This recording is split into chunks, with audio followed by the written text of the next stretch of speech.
Hello everyone, welcome to physics board. हमारा class 12 physics का first chapter complete हो गया है। तो इस वीडियो में हम लोग फर्स्ट चैप्टर के एनसीईआरटी बैक एक्सरसाइज को सॉल्व करेंगे। सो जो आपका फर्स्ट क्वेश्चन है,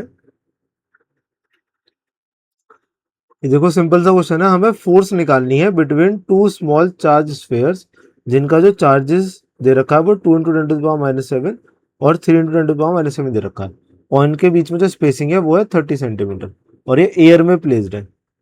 ठीक है, तो हमारे पास जो चार्जेस है, अगर हम इसको करें फर्स्ट क्वेश्चन, हमारे पास जो Q1 चार्ज है उसको लिख सकते हैं 2 इंटू 10⁻⁷, और जो Q2 चार्ज है वो हो जाएगा 3 इंटू 10⁻⁷, और जो दोनों के बीच में सेपरेशन है वो है 30 सेंटीमीटर।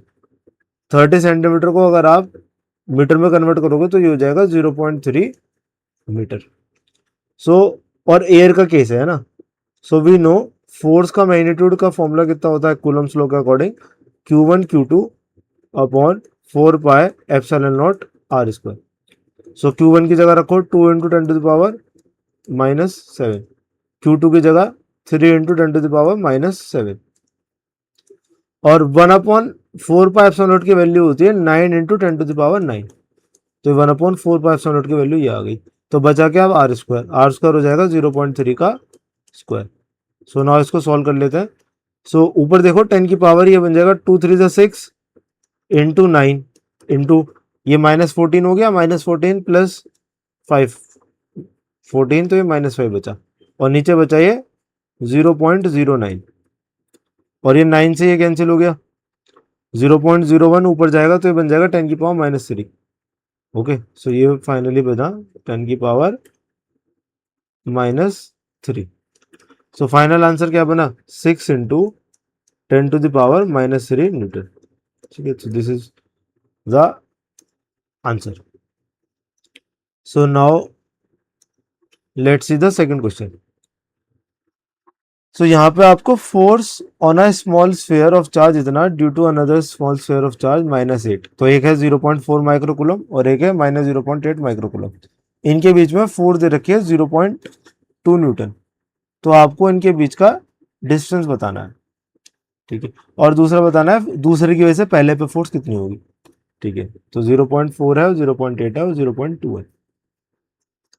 सो सेकंड क्वेश्चन में Q1 चार्ज है 0.4 माइक्रो कूलम, Q2 चार्ज है -0.8 माइक्रो कूलम, और फोर्स है 0.2 न्यूटन।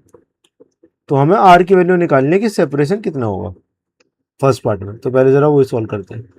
तो फॉर्मूला अगेन हमें पता है, F equal to Q1 Q2 upon 4 pi epsilon naught R square. अब देखिए यहाँ पे हमें मैग्नीट्यूड की जरूरत है खाली, जो Q2 का माइनस साइन की जरूरत नहीं है ना, हम खाली इसका मैग्नीट्यूड ही लिखेंगे।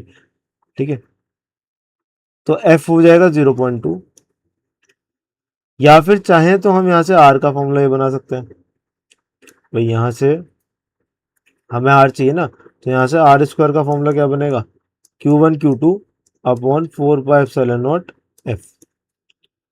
तो R square is equal to Q1 की जगह 0.4 माइक्रोकूलम का मतलब 10⁻⁻6 हो गया, micro is 10⁻⁻6, and Q2 is 0.8, again micro है तो 10⁻⁻6 अपॉन, अब ये 4 पाई एप्सिलॉन नॉट की जगह 9 इंटू 10⁻⁹,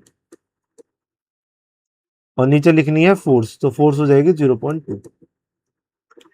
ओके, इसको सॉल्व करना है हमें। तो देखो ये 2 से ये पॉइंट से ये वाला पॉइंट हम कैंसिल कर सकते हैं, 2 2 जा 4। नाउ थोड़ा सा सॉल्व कर लेते हैं इसको। सो आर स्क्वायर कितना हो जाएगा, आर स्क्वायर हो जाएगा 8 9 72 इंटू 2, तो 14.4 हो गया ये, 14.4 इंटू ये हो जाएगा 10⁻⁻12 और +9, तो -3 हो गया। और मैं इसको लिख सकता हूँ 144 इंटू 10⁻⁻4 मीटर स्क्वायर। इतना हो जाएगा आर स्क्वायर। तो आर आ जाएगा square root of 144 into 10⁻², metre. और स्क्वायर रूट ऑफ 144 का स्क्वायर रूट क्या होता है 12, तो 12 into minus, that means 0.12 metre और 12 centimetre. So this much is the separation between the charges. Second part में हमसे फोर्स पूछा गया था कि अगर Q1 Q2 पे इतनी फोर्स लगा रहा है तो Q2 Q1 पे कितनी फोर्स लगाएगा। तो चाहे Q1 पे Q2 की फोर्स निकालो चाहे Q2 पे Q1 की फोर्स सेम ही रहेगी, बिकॉज इलेक्ट्रोस्टैटिक फोर्स जो होती है it obeys Newton's third law. तो फोर्स कितनी रहेगी, सेकंड पार्ट का आंसर भी हो जाएगा 0.2 न्यूटन हो जाएगा। कैलकुलेट करने की जरूरत ही नहीं है, फोर्स जो होती है it obeys Newton's third law. तो अगर 1 2 पे 0.2 न्यूटन फोर्स लगाता है तो 2 भी 1 पे इक्वल अमाउंट ऑफ फोर्स लगाएगा। हाँ, बाकी डायरेक्शन अपोजिट होगी, बट हमसे खाली मैग्नीट्यूड पूछा है, तो मैग्नीट्यूड क्या हो जाएगा, सेम हो जाएगा। ठीक है, सो ये हमारा सेकंड क्वेश्चन भी कंप्लीट हो गया। Now let's see third question.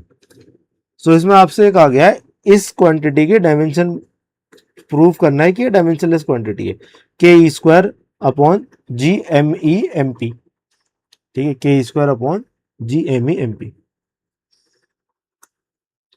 सो ये क्वांटिटी है K E square upon G M E M P, जहाँ पे एम ई है mass of electron, M P है मास ऑफ प्रोटॉन। के यहाँ पे है जो हमारा ये 1/4πε0 होता है, कांस्टेंट है ना, और ई इलेक्ट्रॉनिक चार्ज है, और जी जो है वो फोर्स ऑफ ग्रेविटी। तो बेसिकली ये जो है ना, एक इलेक्ट्रॉन और एक प्रोटॉन के लिए आप ग्रेविटेशनल फोर्स लिखो जिनके बीच में मान लेते सेपरेशन आर है। तो मैं एक बार लिखता हूँ ग्रेविटेशनल फोर्स का एक्सप्रेशन। तो ग्रेविटेशनल फोर्स का एक्सप्रेशन कितना बनेगा, G mass of electron into mass of proton upon R square. और एक बार मैं लिखता हूँ इलेक्ट्रिक फोर्स का एक्सप्रेशन, इलेक्ट्रोस्टैटिक फोर्स है इलेक्ट्रिक फोर्स। तो ये हो जाएगा के, जो कि 1/4πε हो गया, इंटू Q1 की जगह ई और Q2 की जगह भी ई, तो बेसिकली हो जाएगा ई स्क्वायर। और दोनों का चार्ज तो सेम है, बस एक का नेगेटिव एक का पॉजिटिव है, बट यहाँ पे तो हमें खाली मैग्नीट्यूड देखना होता है, तो वो तो सेम है, अपॉन आर स्क्वायर। अब अगर मैं इन दोनों का रेशियो ले लूं, और इवन मुझे कि ये अपॉन ये करके रेशियो लेने से, तो यहाँ पे लिख देता हूँ, अगर मैं F E upon F G का रेशियो ले लूं, तो देखो ये आर स्क्वायर से आर स्क्वायर कैंसिल हो जाएगा, और ये के ई स्क्वायर बनेगा ऊपर upon G M E upon M P. ये वही चीज बन गई जो हमसे पूछी गई थी। अब देखो राइट साइड तो यही चीज बन गई जो आपसे पूछा गया है। लेफ्ट साइड अगर आप देखोगे तो ये जो चीज है ये डायमेंशनलेस होगी, क्योंकि ऊपर भी फोर्स है नीचे भी फोर्स है।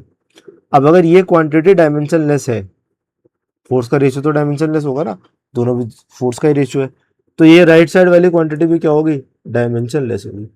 और यही हमें प्रूफ करना था, डायमेंशनलेस मीन्स इसकी कोई डायमेंशन नहीं होगी। ठीक है, यही हमें प्रूफ करना था। बाकी देख लेते हैं और भी कुछ इसमें है क्या। इसका वैल्यू भी बताना है, ठीक है, और इसका क्या सिग्निफिकेशन सिग्निफिकेशन है वो भी बताना है। तो इसका वैल्यू निकाल लेते हैं ज़रा। तो इस रेशियो का वैल्यू अगर आप निकालना चाहोगे तो थोड़ा कैलकुलेशन करनी पड़ेगी। भाई के की वैल्यू कितनी होती है, 9 इंटू 10⁻9। ई की वैल्यू होती है 1.6 इंटू 10⁻−19, इसका स्क्वायर करना है अपॉन जी। जी की वैल्यू कितनी होती है 6.67 into 10⁻−11। Mass of proton electron होता है 9.1 10⁻−31, और मास ऑफ प्रोटॉन होता है 1.67 या 1.67 इंटू 10⁻−27। अब देखो मैं इसको पूरा सॉल्व नहीं कर रहा हूँ, मैं खाली यहाँ पे ऑर्डर एक निकालता हूँ कि जरा ऑर्डर कितना होगा, है ना। एक बार ऑर्डर देख लेते हैं कि 10 की पावर में ऑर्डर क्या बनेगा, बाकी तो आप खुद से एक बार न्यूमेरिकल वैल्यू को सॉल्व कर सकते हो। देखो तो ये 9 10⁻9 है, तो मैं इसको लिख सकता हूँ 10 की पावर 10। ऑर्डर लिख रहा हूँ ना मैं, 9 लगभग 10 से अप्रोक्सीमेट करोगे तो 10 की पावर 10 ऑर्डर हो गया। अब देखो 1.6 का स्क्वायर कितना होगा, तो 1.6 का स्क्वायर 2 पॉइंट समथिंग होगा, तो उससे ऑर्डर में तो कुछ फर्क पड़ेगा नहीं। तो खाली जो यहाँ से ऑर्डर आएगा वो 10 की पावर -38 आएगा। भाई 19 का स्क्वायर करोगे तो 38 हो जाएगा, अपॉन 6.67 को लगभग 10 ले लो, 10 इंटू 10 की पावर -11 हो गया, तो 10 की पावर -10 हो जाएगा। 9.1 को अगेन 10 ले सकते हैं, तो ये अगेन हो गया 10 की पावर -30, और 1.67 को 1 ही ले लो तो ये हो जाएगा 10 की पावर -27। ठीक है, अब यहां से जरा सॉल्व करो इसको, तो 10 माइनस 10 प्लस 38, तो -28 हो गया ऊपर, ऊपर कितना हो गया -28, नीचे -10 - 30 हो जाएगा -40, और -40 और 27 तो -67 हो गया, और जब ये 67 ऊपर जाएगा तो ये कितना हो जाएगा 9 और 39 हो गया, 10 की पावर 39, ठीक है, 10 की पावर 39 हो गया, ये इतना बड़ा नंबर आया। ये क्या दिखा रहा है कि लगभग जो दोनों फोर्स में जो ऑर्डर का डिफरेंस है, मतलब जो इलेक्ट्रिक फोर्स होती है वो ऑलमोस्ट 10 to the power 39 और we can say 10 to the power 40 times ज्यादा होती है एज कंपेयर टू जो ग्रेविटेशनल फोर्स होगी for the same pair of charges and for the same distance. अगर आप सेम डिस्टेंस पे दो चार्जेस हैं, उनको आपने प्लेस कर रखा है, तो उनके बीच में लगने वाली इलेक्ट्रोस्टैटिक फोर्स काफी ज्यादा स्ट्रांग होती है as compare to the gravitational force, ठीक है। इवन मैंने आपको ऑर्डर भी बताया था कि इलेक्ट्रोस्टैटिक फोर्स होती है, it is the second strongest force in nature and the gravitational force is the weakest force in nature. Total 4 तरह की फोर्स होती है, ठीक है। सो now let's see question number 4। सो अब देखो, ये तो सिंपल थ्योरेटिकल सा क्वेश्चन है। आपसे पूछा गया है एक तो electric charge of a body is quantize, का मतलब क्या है? तो क्वांटाइजेशन का मतलब क्या होता है? क्वांटाइजेशन, ये यहीं पे कर देते हैं। क्वांटाइजेशन मीन्स कि जो किसी भी बॉडी पे चार्ज होगा, it should always be an integral multiple of the electronic charge, that is Q should be equal to any होगा, ठीक है। और इसका रीजन क्या होता है? बिकॉज जो इलेक्ट्रॉन का ट्रांसफर होगा वो इंटीजर्स में हो सकता है, 1 और 2 और 3 और 4, ठीक है, ऐसे फ्रैक्शंस में या डेसिमल में नहीं होगा। नेक्स्ट पूछा गया है, why can we ignore the quantization of electric charge when dealing with the microscopic that is large scale charges. So ये भी हमने पढ़ा था। इसलिए होता है क्योंकि जब आप लार्ज स्केल चार्जेस को डील करोगे, सो इन दैट केस अगर ये जब माइक्रोस्कोपिक लेवल पे होगा, जब ये माइक्रोस्कोपिक लेवल पे होगा तो क्यू की वैल्यू बहुत ज्यादा होती है एज कंपेयर टू ई, ठीक है। और वहां पे जो ग्रेनीनेस है, ये जो ग्रेनीनेस नेचर है ना, जो ये डिस्क्रीटनेस है इलेक्ट्रॉनिक चार्ज का, या सॉरी जो ये डिस्क्रीटनेस है चार्ज का, ये खत्म हो जाता है and we can treat the charge as an continuous entity. Okay, now see question number 5। तो आपको कहा गया है ग्लास रॉड को रब कर रहे हैं सिल्क क्लॉथ के साथ और चार्जेस अपीयर होते हैं दोनों पे, ऑफ कोर्स, ठीक है, with many other pairs of body. Explain how this observation is consistent with the law of conservation of charge. तो जब आप ग्लास रॉड को या ग्लास रॉड को है ना सिल्क के क्लॉथ से रब कर रहे हैं, तो मान लो ये ग्लास रॉड है ना, ये भी यहीं पे देख लेते हैं, ये ग्लास रॉड है और ये सिल्क क्लॉथ है। थोड़ा ठीक से रोड बना देता हूँ। ये चलो इसको सिल्क क्लॉथ बना देता हूँ, है ना। और ये तो मान लो ये रॉड है और ये सिल्क क्लॉथ है, सिल्क क्लॉथ है और ये ग्लास रॉड है। अब जब आपने इनकी रबिंग करी तो रबिंग से क्या होगा, एक पे पॉजिटिव और एक पे नेगेटिव चार्ज आएगा ना, दोनों पे चार्ज आएगा। मान लेते हैं फॉर एग्जांपल ना, इसमें नेचर ऑफ चार्ज तो बताया नहीं, तो मान लेते हैं इस पे पॉजिटिव चार्ज है, इस पे नेगेटिव चार्ज है। तो होगा क्या, देखो, जब तक इनका चार्जिंग नहीं करा, जब तक ये दोनों न्यूट्रल हैं, तब तक नेट चार्ज कितना है, क्यू टोटल 0 है इनिशियल कंडीशन में, भाई दोनों ही न्यूट्रल थे तो दोनों का नेट चार्ज 0 हो गया।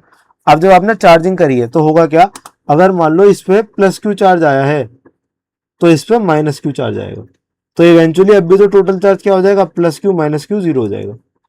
तो पहले जितना चार्ज था अभी भी उतना ही चार्ज होगा, तो अभी भी जो फाइनल सिचुएशन में जो चार्ज बनेगा, ये तो इनिशियल चार्ज हो गया, जब फाइनल सिचुएशन में जो चार्ज बनेगा वो भी क्या बनेगा, 0 ही बनेगा, ठीक है। सो इट शोज कि जो चार्ज होता है वो क्या होता है, कंजर्व्ड होता है, ठीक है। तो कंजर्वेशन ऑफ चार्ज को स्टेब्लिश करता है।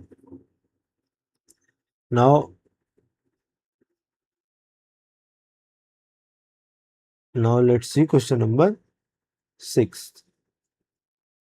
या सो क्वेश्चन नंबर 6 से हमारे पास 4 पॉइंट चार्जेस है, 2 -5 2 और -5, जो कि चारों कॉर्नर्स पे प्लेस्ड है ऑफ ए स्क्वायर ABCD, है ना, और जिसका साइड है 10 सेंटीमीटर। तो आपको 1 माइक्रोकूलम जो सेंटर पे प्लेस है उस पर फोर्स बतानी है, 2 -5 और 2 -5 है ना ABCD, तो और सेंटर पे 1 का है, ठीक है। तो let me draw the diagram. So it is question number I guess 6, 3 4 हमने 4 फिर आ गए 6 हो गई। सो हमारे पास एक ये स्क्वायर है और ऐसे प्लेस है, जैसे यहाँ पे 2 माइक्रोकुलम ए मान लो इसको A, B, C, D. 2 microcoulomb, -5 microcoulomb, again 2 microcoulomb and -5 microcoulomb, और एक सेंटर पे प्लेस्ड है 1 माइक्रोकुलम, और ये डिस्टेंस है 10 सेंटीमीटर। और हमसे पूछा गया what will be this the force on this 1 microcoulomb charge. तो आपको फोर्स बतानी है 1 माइक्रोकुलम चार्ज पे कितनी फोर्स होगी। ठीक है, तो वैसे तो क्योंकि एक आप इसको यहाँ पे नोट करके एक चीज भी लिख सकते हो, जैसे कभी भी अगर ये जो डायगनली अपोजिट जो वर्टिसेस होते हैं, अगर इन दोनों पे सेम चार्ज है, जैसे इस ए पॉइंट पे 2 माइक्रोकुलम चार्ज है और सी पॉइंट पे भी 2 माइक्रोकुलम चार्ज है, तो इन दोनों की वजह से जो फोर्स बनेगी ना वो कैंसिल आउट हो जाएगी। क्योंकि देखो भाई ये पॉजिटिव चार्ज है, तो ये ए वाला इस पॉजिटिव को रिपेल करेगा तो फोर्स इस तरफ जाएगी, और ये भी पॉजिटिव है 2, तो ये रिपेल करेगा तो फोर्स इस तरफ जाएगी। क्योंकि चार्जेस सेम है और डिस्टेंस भी सेम है, तो ये दोनों फोर्स क्या कर देंगी, एक दूसरे को कैंसिल आउट करेंगी। वैसे ये -5 कुलम वाला ये क्या करेगा, ये अट्रैक्ट करेगा 1 कुलम वाले को, तो इसकी वजह से फोर्स इस तरफ जाएगी। अगेन ये -5 वाला भी अट्रैक्ट करेगा तो इस तरफ जाएगी। और देखो ये दोनों फोर्स बराबर है, ये और ये दोनों फोर्स भी बराबर है, तो नेट फोर्स जो हो जाएगी वो इक्वल हो जाएगी। ठीक है, तो आंसर कितना आएगा, आंसर इसका आएगा 0। Net there will be no net force acting on this 1 microcoulomb charge which is placed at the centre of the square. ठीक है, बाकी सिमेट्री से तो ये मैंने बताई दिया आपको। बाकी आप चाहो तो थोड़ा इसका फोर्स लिख के दिखा सकते हो। जैसे अगर मैं इन फोर्स को नाम दूं, जैसे ये वाली फोर्स हो गई F1, ओके, ये हो गई F2, इसको F3 बोल लेते हैं, ये हो गई F2 और ये हो गई F4। तो देखो F1 F3 के बराबर है और F2 F4 के बराबर है। ठीक है, तो इस वजह से क्या हो गया, ये दोनों कैंसिल आउट हो रहे हैं। चाहो तो आप ये फोर्सेस भी लिख से दिखा सकते हैं ना, वरना तो आंसर क्या हो जाएगा इसका 0। और अगर एमसीक्यू वगैरह में आए तो वहां तो सॉल्यूशन की जरूरत नहीं है। तो ये केस आप ध्यान रख सकते हो कि कभी भी अगर डायगोनल्स पे equal amount of charge place होता है, तो सेंटर पे अगर कोई चार्ज प्लेस है उस पर कोई फोर्स उनकी वजह से एक्ट नहीं करती है। ठीक है, और मैं यहाँ डिटेल में इसलिए भी नहीं करा रहा हूँ इसको पूरा, क्योंकि मैंने एक प्रीवियस हमने जब एक्सरसाइज हम जब चैप्टर कर रहे थे तो भी हमने एक सेम क्वेश्चन करा था ना, इसी तरीके का क्वेश्चन, क्योंकि बोर्ड में भी आ चुका है ना, जब मैंने एक उसमें कराए थे कुछ क्वेश्चन कूलम्स लॉ के बाद, तो वहां पे भी हमने इसको सॉल्व करा था। Okay, so now see question number 7। An electrostatic field line is a continuous curve. That is, a field line cannot have sudden breaks. Why not? तो ये भी हमने थ्योरी में डिस्कस करा कि इलेक्ट्रिक फील्ड लाइन जो होती है वो उसमें गैप नहीं हो सकता, मतलब ऐसे ऐसे ब्रेक नहीं हो सकता, कंटिन्यूस होंगे ना, ये पॉसिबल नहीं है। रीजन क्या है, रीजन ये है क्योंकि जो इलेक्ट्रिक फील्ड होती है या जो कूलम्स फोर्स होता है वो कैसा कर्व बनाता है, वो भी कंटिन्यूस इन नेचर होता है। तो ऐसा कोई सडन ब्रेक नहीं होगा जब तक कोई क्या ना हो जाए, जब तक कोई चार्ज प्लेस ना हो। मतलब फ्री स्पेस के लिए एप्लीकेबल होता है कि फ्री स्पेस में कोई भी डिसकंटिन्यूटी नहीं होगी, कोई भी सडन गैप नहीं होगा। दूसरा, इसको ऐसे भी समझ सकते हैं कि अगर कोई चार्ज पार्टिकल रेस्ट से शुरू हो रहा है, ठीक है, कोई चार्ज पार्टिकल रेस्ट से शुरू हो रहा है, पॉजिटिव चार्ज पार्टिकल है, तो जो ये इलेक्ट्रिक फील्ड लाइन की डायरेक्शन होती है ना, मैंने क्या कहा, पॉजिटिव चार्ज पार्टिकल अगर रेस्ट से शुरू करता है तो ये जो इलेक्ट्रिक फील्ड लाइन होती है, ये जो लाइन होती है, ये हमें पाथ भी शो करती है कि उसका ट्रेजेक्टरी कैसा होगा। अब देखो अगर कोई लाइन किसी चीज का पाथ दिखा रही है तो पाथ में भी गैप नहीं हो सकता। पाथ में गैप होने का क्या मतलब है, मान लो ये लाइन है, तो इसमें मान लो अगर गैप हो गया, इसका मतलब क्या, यहाँ से यहाँ तक पार्टिकल कहाँ है, फिर गायब हो गया। इसका मतलब ये हुआ ना कि यहाँ तक तो पार्टिकल आया, फिर यहाँ एकदम से यहाँ पे डिसअपियर हो गया और फिर यहाँ रीअपियर करता है, which is also not possible. तो आप किसी भी वे में इसको समझ के आंसर को लिख सकते हैं। अब इसमें पूछा गया explain why two electric field line can never cross each other at any point. So reason being, because if they cross each other, then at the point of intersection there will be two directions of electric field which is not possible. तो ये हमने देखा था, मान लो इस तरीके से अगर क्रॉस करती हैं, इसकी डायरेक्शन मान लो ये है और ये इलेक्ट्रिक फील्ड ऐसे जा रही है, तो यहाँ पे टेंजेंट ड्रॉ करोगे आप इस लाइन के हिसाब से तो ये ऐसे बनेगा, और इस वाली लाइन के हिसाब से ड्रॉ करोगे तो ऐसे बनेगा। तो सेम ही पॉइंट पे दो डायरेक्शंस हो गए इलेक्ट्रिक फील्ड की, जो कि पॉसिबल नहीं है, क्योंकि फील्ड क्या होती है, it should have unique value at every point in space. तो फिर तो फील्ड के डेफिनेशन ही वायलेट हो जाती है। That's why it is not possible that the electric field lines can intersect. ठीक है, इंटरसेक्शन होगा ही नहीं कहीं भी। Now question number 8, 2 point charges +3 microcoulomb and -3 microcoulomb are located 20 centimeter apart in vacuum. सो इससे आपको कुछ याद आ रहा है, अगर इक्वल अपोजिट चार्जेस हैं और इनके बीच में एक सेपरेशन है तो ये क्या बन गया, डाइपोल बन गया। हमसे पूछा गया है what is the electric field at the mid point of the line A be joining the two charges. तो मिड पॉइंट पे इलेक्ट्रिक फील्ड बताना है, तो जरा पहले निकाल लेते हैं। +3 -3 और 20 सेंटीमीटर सेपरेशन है। ओके, कौन सा क्वेश्चन नंबर था ये, एक सेकेंड, क्वेश्चन नंबर 8। सो क्वेश्चन नंबर 8, सो हमारे पास एक तो +3 माइक्रोकूलम है और एक -3 माइक्रोकूलम है, और इनकी वजह से ये लाइन है जो दोनों को ज्वाइन कर रही है ना, इनकी वजह से मिड पॉइंट यहाँ पे हमें इलेक्ट्रिक फील्ड बतानी है, और जो टोटल डिस्टेंस है ये दे रखा है 20 सेंटीमीटर। सो अगर ये टोटल डिस्टेंस 20 सेंटीमीटर हुआ तो यहाँ से लेके यहाँ तक का डिस्टेंस कितना होगा, 10 सेंटीमीटर, मिड पॉइंट है क्योंकि। और अगेन ये डिस्टेंस भी कितना हो जाएगा, 10 सेंटीमीटर। और इस पॉजिटिव चार्ज की वजह से मिड पॉइंट पे जो इलेक्ट्रिक फील्ड होगी वो इससे अवे होगी इस तरफ, और नेगेटिव की वजह से इसकी टुवर्ड्स होगी तो इस तरफ होगी। तो दोनों की वजह से इलेक्ट्रिक फील्ड सेम डायरेक्शन में, और क्योंकि दोनों चार्ज का मैग्नीट्यूड सेम है और डिस्टेंस भी सेम है तो दोनों की वैल्यू भी क्या होगी, सेम होगी। तो मैं पॉजिटिव की वजह से लिखता हूँ ई प्लस और नेगेटिव की वजह से लिखता हूँ ई माइनस। तो पहली चीज तो ये है, magnitude of electric field due to positive charge will be equal to magnitude of electric field due to negative charge. और ये होगा कितना, तो इलेक्ट्रिक फील्ड का फॉर्मूला क्या होता है, Q अपॉन 4πε0 r²। तो चार्ज कितना है, 3 × 10⁻⁻6 Q अपॉन 4πε0, तो 4πε0 की वैल्यू क्या होगी, 9 × 10⁻9।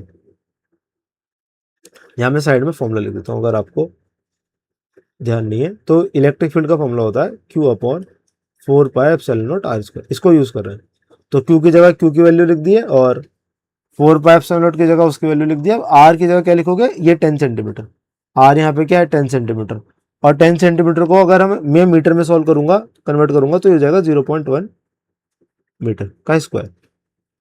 तो नीचे ऊपर तो आ गया 27 और 10⁻³ बन गया, और नीचे क्या है 10⁻², ऊपर जाएगा तो 10⁻² बन जाएगा, 10⁻5, और मैं इसको 2.7 करूंगा तो ये 10⁻6 हो जाएगा, साइंटिफिक नोटेशन में लिखेंगे तो ये आ गया। ठीक है, इतना न्यूटन पर कूलम। ये तो हो गया मिड पॉइंट पे, पर ये खाली एक वैल्यू है। ये टोटल इलेक्ट्रिक फील्ड कैसे निकालोगे आप, दोनों को ऐड कर दो क्योंकि दोनों सेम डायरेक्शन में, दैट मीन्स दोनों को डबल कर दो, इसका डबल कर दो तो 5.4 × 10⁻6 हो गया न्यूटन पर कूलम। ठीक है, तो ये तो सेंटर पे इलेक्ट्रिक फील्ड आ गई। आगे भी कुछ था वो भी देख लेते हैं। If a negative test charge of magnitude 1.5 × 10⁻9 is placed at this point, what is the force on the test charge? एक नेगेटिव टेस्ट चार्ज है 1.6 1.5 × 10⁻⁻9। ठीक है, 1.5 10⁻⁻9। तो एक नेगेटिव टेस्ट चार्ज को रखा है। ठीक है, एक नेगेटिव टेस्ट चार्ज को रखा है Q0 1.5 × 10⁻⁻9, नेगेटिव है ना कूलम। और हाँ, यहाँ पे अगर इसको क्योंकि ए बोला है इसको बी बोला है तो इलेक्ट्रिक फील्ड की डायरेक्शन क्या हो गई, अलॉन्ग ए बी, ए से बी की तरफ है ना तो अलॉन्ग ए बी हो गई डायरेक्शन भी, है ना। अब देखो यहाँ इस पे फोर्स कहाँ लगेगी, तो देखो इलेक्ट्रिक फील्ड तो राइट साइड में है क्योंकि ये नेगेटिव चार्ज है, तो इस पे जो फोर्स लगेगी वो लगेगी लेफ्ट साइड में। ठीक है, तो फोर्स की डायरेक्शन क्या होगी, फोर्स की डायरेक्शन होगी टुवर्ड्स दिस लेफ्ट साइड, जो आप ये फोर्स निकाल ले अब। और फोर्स का मैग्नीट्यूड कितना होगा, तो फोर्स का मैग्नीट्यूड होगा Q0 × E। डेफिनेशन होती है ना F is equal to F/Q0 होता है, तो F क्या हो जाएगा Q0 × E। Q0 कितना है 1.5, खाली मैग्नीट्यूड देख रहे हैं अभी 10⁻⁻9, और E कितना आया 5.4 × 10⁻6। तो ये कितना हो गया, ये हो गया 1.45 करना ना, तो 5.54 और 27 इसको ऐड करेंगे तो 11 1 8.1। सो 8.1 × 10⁻⁻3 ओके न्यूटन पर कूलम। और इसकी डायरेक्शन क्या होगी, अलोंग बी ए, अपोजिट होगा ना तो अलोंग बी ए होगा, बी ए के अलोंग ये फोर्स एक्ट करेगी। ठीक है, तो हमने इसका फोर्स का डायरेक्शन भी बता दिया। Now let's see question number 9। A system has 2 point charges, एक तो 2.5 है और एक -2.5 है, और एक रखा हुआ है -15 पे, प्लस वाला -15 पे रखा हुआ है और पॉजिटिव वाला नेगेटिव वाला पॉजिटिव पे रखा हुआ है। 2.5 इंटू 10 टोटल चार्ज बताना है और डाइपोल मोमेंट बताना है ऑफ द सिस्टम। ठीक है, तो 2.5 और -2.5 और -15 पे पॉजिटिव वाला है। ठीक है, तो जरा ड्रॉ करते हैं इसको भी। सो क्वेश्चन नंबर 9। सो पहली चीज भाई, ये हमारा कोऑर्डिनेट सिस्टम होता है। यहाँ कुछ ऐसा, पहले चलो मैं कोऑर्डिनेट सिस्टम में ड्रॉ कर देता हूँ, थोड़ा फिर विजुअलाइज करने में आपको आसानी होगी।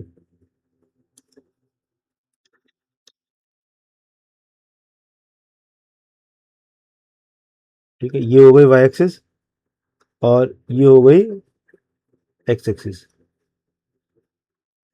बल्कि और ये हो गई बाहर की तरफ जेड एक्सिस। ठीक है, अंदर बाहर भी बना सकते हैं ना, अंदर बाहर दोनों तरफ बना देते हैं, ये हो गई जेड एक्सिस। अब यहाँ पे एक काम करते हैं, क्योंकि हमारे जो चार्जेस है वो जेड एक्सिस पे प्लेस है, तो अब देखो तीनों जो होती हैं वो म्यूचुअली परपेंडिकुलर होनी चाहिए और ऑर्डर मेंटेन होना चाहिए। तो मैं किसी को कुछ भी मान सकता हूँ, तो मान लेते हैं मैंने इसको माना एक्स, मान लिया मैंने इसको एक्स। ओके, या सो मान लेते हैं मैंने इस एक्सिस को जेड एक्सिस मान लिया। ठीक है, और ये तो अगेन ये क्या हो जाएगी, माइनस जेड हो जाएगी। ठीक है, और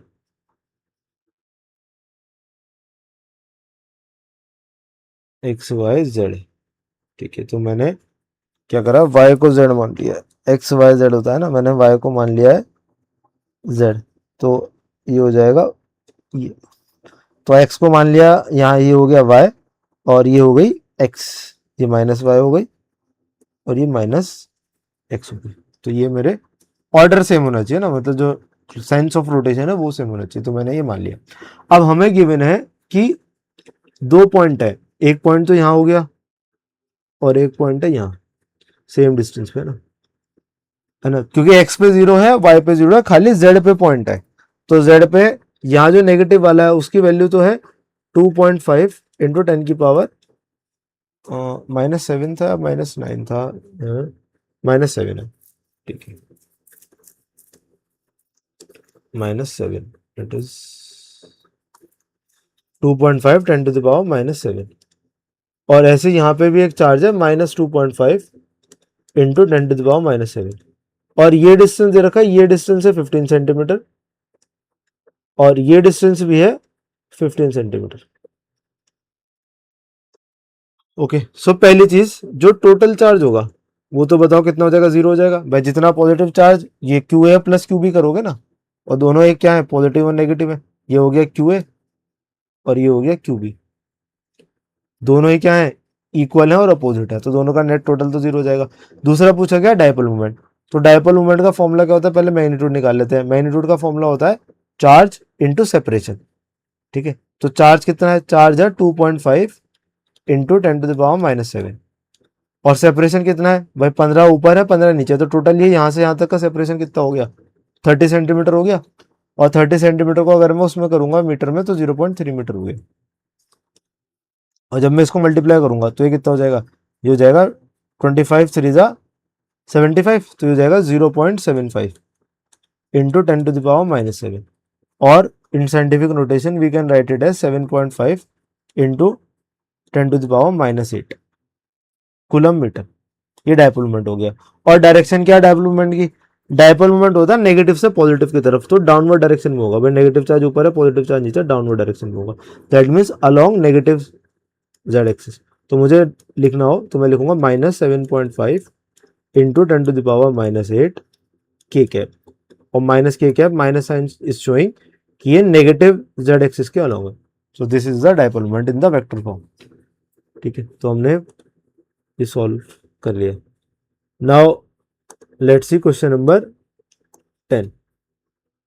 बस ये पूछा था ना, एक तो डायपोल मोमेंट बता दो और एक टोटल चार्ज बता दो। क्वेश्चन नंबर 10 है, एक इलेक्ट्रिक डायपोल है जिसका डायपोल मोमेंट दे रखा है 4 × 10 to the power -9, और वो अलाइंड है 30 centimetre with the direction of uniform magnetic field, uniform electric field sorry, जिसका मैग्नीट्यूड दे रखा है। तो हमसे खाली टॉर्क पूछा गया है। तो 4 इंटू 10⁻⁹ और 5 इंटू 10⁻⁴ है। 4 9 और 5 4, 4 9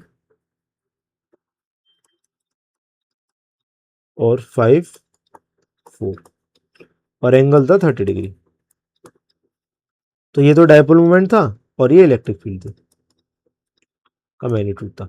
तो हमें पता है हमसे टॉर्क पूछा गया है। तो now we know that torque is equal to P sine theta. P sine theta होता है टॉर्क का फॉर्मूला। तो इसको अब यहाँ ये भी जरूरी होता है, वैसे यहाँ तो एंगल इलेक्ट्रिक फील्ड और डायपोल मोमेंट के बीच में भी दिया है ना, ये भी ध्यान रखना होता है that this angle, this theta is the angle between dipole moment and electric field. अब पी की वैल्यू जगह पी की वैल्यू रखो और ई की जगह ई की वैल्यू रखो। साइन 30 इज हाफ, तो ये हो जाएगा हाफ। ठीक है, साइन 30 की वैल्यू हाफ होती है। तो अब ये 2 से 2 कैंसिल हो गया, 2 5 10 और एक पावर कम हो जाएगी और -8 हो गया और -8 और 4 -12 हो गया। तो 10 की पावर -12 न्यूटन मीटर इतना टॉर्क एक्ट करेगा ऑन दिस डायपोल। ठीक है, तो ये डायपोल का टॉर्क ही पूछा गया। तो ये ऐसे, ये क्वेश्चन नंबर आई गेस 10 है ना, if I am not wrong it is question number 10। Yes, now question number 11। So now let's see question number 11. A polythene piece rubbed with wool is found to have a negative charge of 3 into 10 की power -7. Estimate the number of electrons transferred. तो number of electron transferred बताना है जब charge है 3 into 10 की power -7। ठीक है, तो इजी सा क्वेश्चन है ये भी, है ना। ये क्वेश्चन नंबर 10 था। सो क्वेश्चन नंबर 11 में हमें चार्ज गिवन है 3 into 10 की पावर -7, खाली मैग्नीट्यूड देख रहे ना, और हमसे पूछा गया नंबर ऑफ इलेक्ट्रॉन्स। सो अभी हमने देखा था फॉर्मूला क्या होता है, Q इक्वल टू एन ई।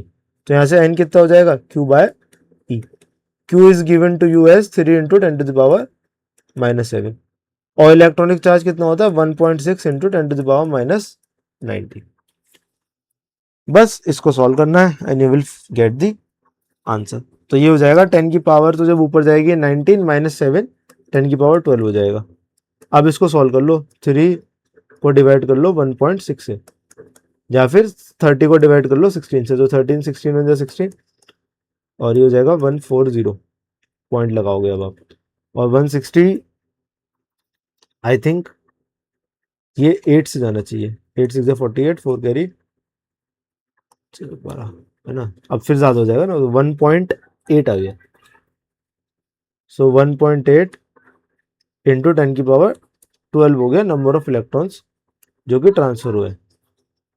अब आगे क्या कहा गया है, ठीक है, ये तो होगा नंबर ऑफ इलेक्ट्रॉन्स। बाकी आप आगे भी इसको डेसिमल में सॉल्व कर सकते हो, बट रफली आंसर एक डिजिट तक रखूंगा तो ये इतना आ जाएगा। आगे ये कहा गया है is there are transfer of mass from wool to polythene. अब देखो ये इसका आंसर क्या होगा। अब देखो अगर किसी बॉडी पे चार्ज होता है ना, मैं आपको ये पॉइंट समझाता हूँ, चलो यहाँ पे समझ लेते हैं। जैसे आपके यहाँ पे चार्ज पूछा तो नहीं गया कितना मास होगा, बट आंसर ट्रांसफर पूछा गया। अब देखो नेगेटिव चार्ज किसका हुआ है,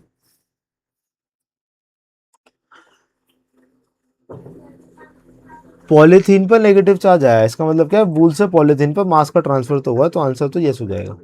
आंसर यस कैसे हुआ, देखो भाई दो बॉडी है, मान लो चार्ज करने के बाद अगर इस पर पॉजिटिव चार्ज आया, इस पर नेगेटिव चार्ज आया, दैट मीन्स इलेक्ट्रॉन का ट्रांसफर ऐसे हुआ है, पॉजिटिव टू नेगेटिव हुआ। मतलब पहले न्यूट्रल होंगे, बट क्योंकि इलेक्ट्रॉन नेगेटिव वाली बॉडी जो बनी है उसमें गए होंगे। तो क्या आपको नहीं लगता है, क्योंकि इलेक्ट्रॉन के पास भी मास होता है, भले ही बहुत कम होता है बट होता तो है। तो अगर यहाँ से इलेक्ट्रॉन निकल के इस बॉडी में गए हैं तो इस बॉडी का मास बढ़ गया होगा और इस बॉडी का मास कम हो गया होगा। ठीक, कितना कम होगा वो भी निकाल सकते हैं भाई। Mass of a single electron हमें पता है, into number of electrons that has been transferred, इनको मल्टीप्लाई करोगे then you will get the total amount of mass that has been transferred. ठीक है, बट यहाँ पे खैर हमसे अमाउंट नहीं पूछी, खाली आंसर पूछा है कि is there are transfer of mass from wool to polythene, so the answer is yes. बाकी पूछा होता तो वो निकाल लेते, नंबर ऊपर निकाल चुके हैं कितने इलेक्ट्रॉन्स ट्रांसफर हुए, उसको मास ऑफ सिंगल इलेक्ट्रॉन से मल्टीप्लाई कर देते and we will get the we would have got the total amount of mass that has been transferred. ठीक है, अब देखो question number 12। So two insulated charged copper sphere A and B have their centers separated by a distance of 50 centimetre. तो दो charge copper sphere है और insulated है, ठीक है, सॉलिड स्फेयर होंगे, उनके सेंटर के बीच में डिस्टेंस है 50 centimetre. What is the mutual force of electrostatic repulsion if the charge on each is इतना, the radius of this are negligible with compare to the. अब देखो वैसे तो हमारे पास, अब देखो ये करेंगे इसको कूलम्स लॉ से, बट मैंने कूलम्स लॉ में भी डिस्कस करा था, कूलम्स लॉ खाली पॉइंट चार्जेस के लिए एप्लीकेबल होता है, बट अगर यूनिफॉर्म डिस्ट्रीब्यूशन हो, ठीक है, अगर यूनिफॉर्म डिस्ट्रीब्यूशन हो और बॉडी जो हो वो स्फेरिकल हो, तो भी आप उसको फॉर्मूले को यूज कर सकते हो, बस फिर वहां पे डिस्टेंस की जगह आपको डिस्टेंस बिटवीन द सेंटर रखना पड़ता है। अब देखो यहाँ पे इन्होंने जो नेग्लिजिबल ये बोला है ना कि दोनों का रेडियस नेग्लिजिबल है, मतलब डिस्टेंस बहुत ज्यादा है, ये एश्योर करता है कि जो चार्ज होगा वो यूनिफॉर्मली डिस्ट्रीब्यूटेड होगा। अगर पास पास होगा ना तो फिर यूनिफॉर्म डिस्ट्रीब्यूशन नहीं बनता है, क्योंकि उनमें फोर्स एक्ट करेगी और वो उसके जो डिस्ट्रीब्यूशन है उसको डिस्टॉर्ट कर देगी। ये हमने तब भी डिस्कस करा था ना, जब मैंने limitations of Coulomb's law discuss करे थे। तो यहाँ पे हम डायरेक्ट फॉर्मूला लगाएंगे कूलम्स लॉ का, ठीक है, और निकालेंगे। चार्ज की वैल्यू दे रखी है 6.5 10⁻⁻⁷ और डिस्टेंस है 50 सेंटीमीटर। 6.5 × 10⁻⁻⁷। सो क्वेश्चन नंबर 12 और 13, क्वेश्चन नंबर 12 यस। सो चार्ज दे रखा है 6.5 × 10⁻⁷ कूलम और डिस्टेंस दे रखा है 50 सेंटीमीटर। तो फॉर्मूला क्या है फोर्स का? फोर्स का फॉर्मूला होगा, अभी देखो दोनों चार्ज तो बराबर है, तो डायरेक्ट मैं क्यू स्क्वायर लिख सकता हूँ upon 4πε0 r square. Q1 Q2 same है, क्यू के बराबर, तो सिंपल क्यू स्क्वायर लिखो और काम खत्म करो। ये हो जाएगा 6.5 × 10⁻⁷ का स्क्वायर, ये नीचे लिखते हैं ना क्योंकि 9 × 10⁻9 भी तो आएगा। हाँ तो इसको पुट करते हैं। सो क्यू की जगह लिखेंगे 6.5 × 10⁻⁷ का स्क्वायर। अब नीचे है 4.4πε0, तो इसकी वैल्यू हो गई 9 × 10⁻9 1/4πε0 की वैल्यू, और आर की जगह लिखेंगे 50 सेंटीमीटर का मतलब हो गया 0.5 मीटर। सो ये हो जाएगा 0.5 का स्क्वायर। अब देखो 6.5 का स्क्वायर हो जाएगा 42.25 और ये हो जाएगा 10⁻⁻14 और ये 9 × 10⁻9 हो जाएगा, और नीचे 0.5 का स्क्वायर हो जाएगा 0.25। ठीक है, इसको सॉल्व करना है अब, ठीक है, तो 0, तो मैं इसको हटा के ऊपर 10⁻⁴ भी लिख सकता हूँ। 1/0.25 क्या हो जाएगा, इट इज इक्वल टू सीधा 4 भी लिख सकता हूँ मैं। भाई पॉइंट हटाओगे, ऊपर 2 0 लगाओगे, 100/25 4 हो जाएगा, तो मैं इसको यहाँ से हटा रहा हूँ, डिवाइड बाय 0.25 को हटा के ऊपर मैं कर रहा हूँ इंटू 4, इसको 4 से मल्टीप्लाई करना है। और अब देखो 4 9 से 36 होता है, मुझे पता है, तो इवेंचुअली मुझे करना क्या है, मुझे 42.25 को मल्टीप्लाई करना है 36 से।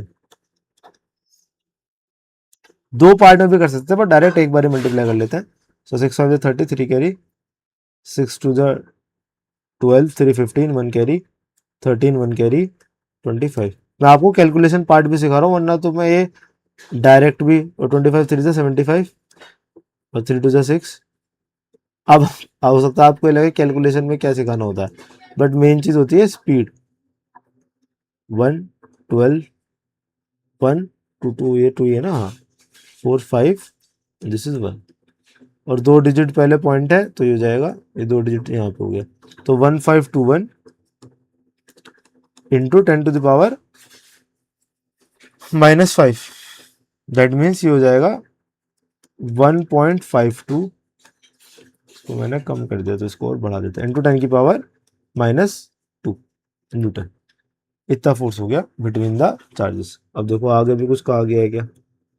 So what is the force of repulsion if each sphere is charge double the amount and the distance between is half. तो चार्ज को डबल कर दिया और डिस्टेंस को हाफ कर दिया, ठीक है, चार्ज को डबल और डिस्टेंस को क्या कर दिया, हाफ कर दिया है। तो अगर मैं चार्ज को डबल करता हूं दोनों चार्ज को, तो फोर्स जो होगा 4 गुना हो जाएगा। ठीक है, जो चार्ज है उसको डबल कर दिया और डिस्टेंस को हाफ कर दिया। तो होगा क्या, जो नई फोर्स होगी ना वो 16 गुना हो जाएगी पुरानी फोर्स की, है ना। कैसे भाई, अब जो नई फोर्स लिखी जाएगी वो लिखी जाएगी क्यू डैश का square upon 4 pi epsilon naught R dash का स्क्वायर।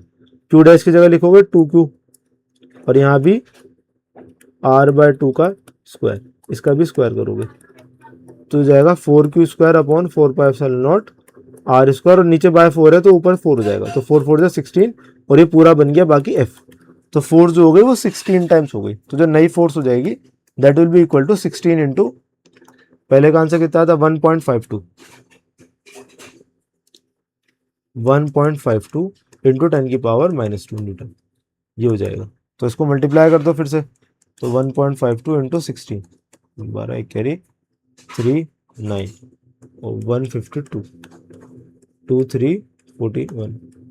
बाकी वैसे तो मैं कैलकुलेशन कर ही रहा हूँ, बट फिर भी आप एक बार क्रॉस चेक भी कर सकते हैं कैलकुलेशन, क्योंकि हो सकता है ना calculation part I can also make some mistake. So ये आंसर आ गया आपका नई फोर्स का। सो ये हमारा क्वेश्चन ये भी हो गया। Now let's see the next question, question number 13। तो इसमें आपको 3 चार्ज पार्टिकल का ट्रेजेक्ट्री दे रखी है, ठीक है, इलेक्ट्रिक फील्ड के अंदर। तो आपको बताना है किस चार्ज का चार्ज टू मास रेशियो सबसे ज्यादा हाईएस्ट है। तो मैं आपको जरा डायग्राम दिखा देता हूं, ये तो हमें कुछ इस तरीके का डायग्राम दे रखा है। तो यहाँ पे हमें देखना है चार्ज टू मास रेशियो देखना है। और एक देखो अभी यहीं पे पहले हम एक दो चीज देख लेते हैं। तो देखो इस केस में क्या होगा, एक नीचे की तरफ इलेक्ट्रिक फील्ड एक्ट करेगी, भाई ऊपर पॉजिटिव चार्ज है नीचे नेगेटिव चार्ज है, और इस इलेक्ट्रिक फील्ड की वजह से एक एक्सेलेरेशन प्रोड्यूस होगा, भाई फोर्स एक्ट करेगी चार्ज पे, है ना। पहले चलो मैं एक जनरल वो निकलवा देता हूँ आपको।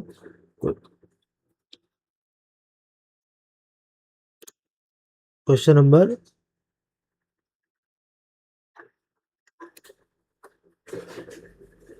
या क्वेश्चन नंबर 13 के लिए। सो ये कुछ इस तरीके का था ना, हमारे पास ऊपर एक चार्ज था और नीचे एक चार्ज था, है ना, प्लेट सी। तो ऐसे एक इलेक्ट्रिक फील्ड होगी, और मान लेते हैं अंदर कोई चार्ज है Q। सो पहली चीज, इस Q चार्ज पे फोर्स एक्ट करेगी, और वो फोर्स कितनी होगी, वो हो जाएगी Q इंटू ई के बराबर। और अगर इस Q चार्ज का मास है स्मॉल m, तो इस पे एक एक्सेलेरेशन भी होगा जो कि हो जाएगा F/m, that will B QE/m के इक्वल।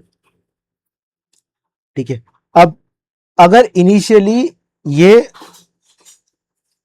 रेस्ट पे है, अगर इनिशियली ये चार्ज रेस्ट पे है, तो हमसे अब क्या पूछा जाता है, हमसे पूछा जाता है चार्ज बाय मास रेशियो, है ना, चार्ज बाय मास रेशियो कितना होगा। तो यहां से हमें दिख रहा है जो चार्ज बाय मास रेशियो है वो किस पे डिपेंड कर रहा है, एक्सेलेरेशन पे डिपेंड कर रहा है। भाई यहां से अगर मैं देखूँ तो मैं Q/m तो क्या लिख सकता हूँ, A/E।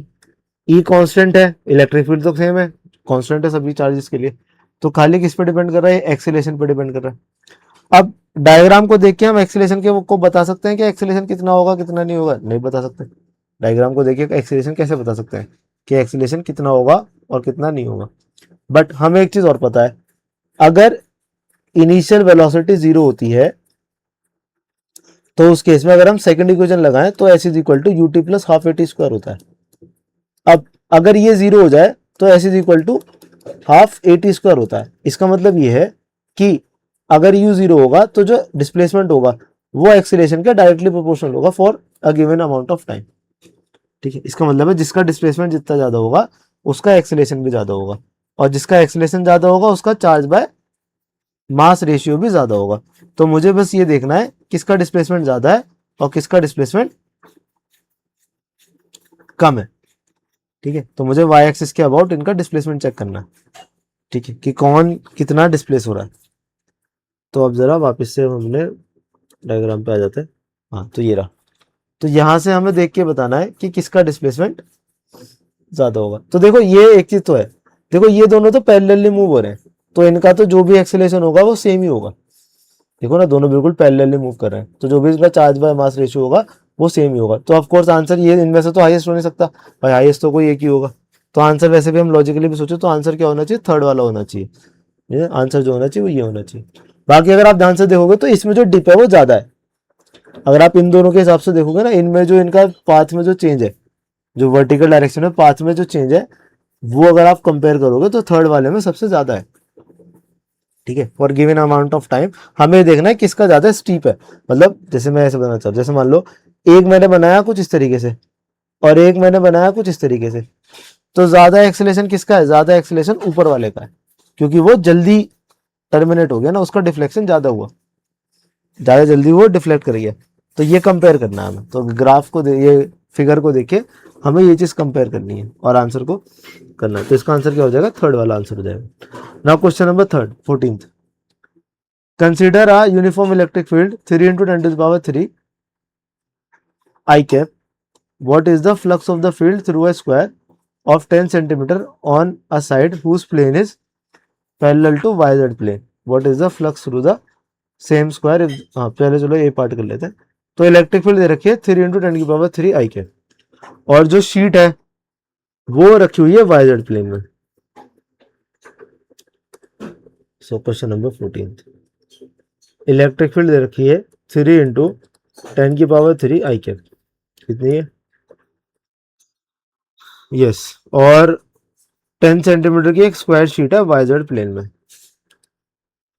ठीक है, और ये एक्स एक्सिस में, तो इलेक्ट्रिक फील्ड तो हो गई एक्स एक्सिस में, और ऐसे वाइजेड प्लेन में फिर शीट रखी होगी ऐसे कुछ।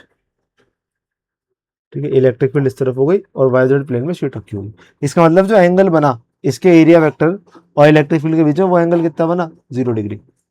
और इसका नॉर्मल वेक्टर बनाओगे अगर आप शीट का, तो वो भी तो इस तरफ ही बनेगा, तो एंगल कितना बना? 0 डिग्री। दैट मीन्स थीटा तो 0 डिग्री हो गया। अब एरिया निकाल लो, साइड दे रखी है 10 सेंटीमीटर, दैट मीन्स 0.1 मीटर, और एरिया कितना हो जाएगा? स्क्वायर का एरिया होता है ए स्क्वायर, तो हो जाएगा 0.01 मीटर स्क्वायर। अब हमसे पूछा गया है फ्लक्स, तो फ्लक्स का फॉर्मूला क्या होता है? E dot A. क्योंकि फ्लैट सरफेस है और इलेक्ट्रिक फील्ड भी यूनिफॉर्म है, तो सिंपल हम ई डॉट ए लगा सकते हैं, कोई इंटीग्रेशन की रिक्वायरमेंट नहीं है। ठीक है, ई हो जाएगा, अब इसको लिखोगे तो ई है कॉस थीटा, ई हो जाएगा 3 into 10 to the power 3, ए है 0.01 और कॉस जीरो की वैल्यू होती है 1, तो ये बना 3 into 10 to the power 1, मतलब 30 बना ये खाली। ठीक है, आंसर कितना आया? फ्लक्स आया 30। ठीक है, और यूनिट लिखो, यूनिट होती है फ्लक्स की वोल्ट मीटर। ठीक है, तो ये हमने इसकी यूनिट भी लिख दी। क्वेश्चन नंबर 14 भी, इसका पर एक और पार्ट था ना, अब एक और पार्ट भी देख लेते हैं। इसमें एक और चीज उन्होंने ऐड कर रखी थी। तो आगे कहा गया है what is the flux through the same square if the normal of its plane makes a 60 degree angle with the X axis. तो अब जो इस प्लेन का नॉर्मल है वो 60 डिग्री का एंगल बना रहा है। तो देखो यहाँ पे हमें थीटा दे दिया है, क्योंकि नॉर्मल से एंगल दिया है ना, कि अब जो नॉर्मल है वो इलेक्ट्रिक फील्ड से 60 डिग्री का एंगल बना रहा है। मतलब ऐसे तो इसको रोटेट करा गया होगा, तो मैं इसको, इलेक्ट्रिक फील्ड तो इधर ही है अभी भी, ये एन कैप रोटेट हो गया, इलेक्ट्रिक फील्ड तो अभी भी इस तरफ है, ये एन कैप इसको रोटेट कर दिया, और ये एंगल 60 डिग्री है। कभी कभी क्या होता है, आपको नॉर्मल से एंगल ना देके प्लेन से एंगल दे देता है, तो फिर नॉर्मल से एंगल को निकालने के लिए 90 में से सब्ट्रैक्ट करना पड़ता है ना, ज्योमेट्री का सिंपल सा खेल है। बट यहाँ तो हमें एंगल नॉर्मल से गिवन है, तो यहाँ पे थीटा कितना हो जाएगा? 60 डिग्री। तो फॉर्मूला वही है ना, दोबारा नहीं लिख रहा हूँ, फॉर्मूला वही है, ई ए कॉस थीटा, तो ई ए की जगह तो ये आ जाएगा, बाकी तो सेम ही आएगा ना, 30 तो यही आ गया, ई इंटू ए करोगे, और अब बस क्या करोगे? कॉस 60 होता है हाफ, तो हो जाएगा 50 वोल्ट मीटर। ठीक है, फाइनली ये सॉल्व हो गया। Now question number 15। सो आ जाइए क्वेश्चन नंबर 15 देखते हैं।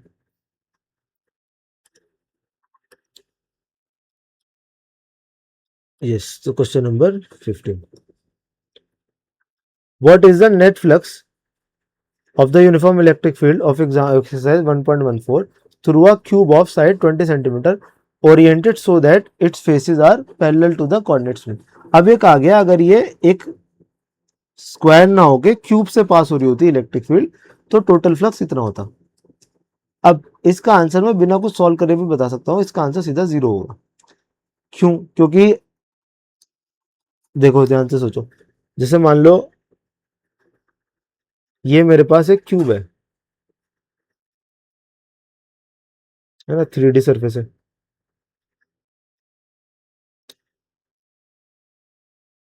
अब अगर इस क्यूब में यहाँ से कोई इलेक्ट्रिक फील्ड लाइन जा रही है, ऐसे एक का मैं खाली एक ही दिखा रहा हूँ, मतलब यहाँ से कोई लाइन अगर एंटर कर रही है और अगर वो लाइन यूनिफॉर्म है, अगर इलेक्ट्रिक फील्ड यूनिफॉर्म है, यूनिफॉर्म का मतलब क्या होगा, ना तो ये इनके जो स्पेसिंग है इन इलेक्ट्रिक फील्ड लाइन के बीच में, ना तो स्पेसिंग कम हो रही है ना बढ़ रही है, ना तो ये कन्वर्ज हो रही है ना डाइवर्ज, ये पैरेलल है।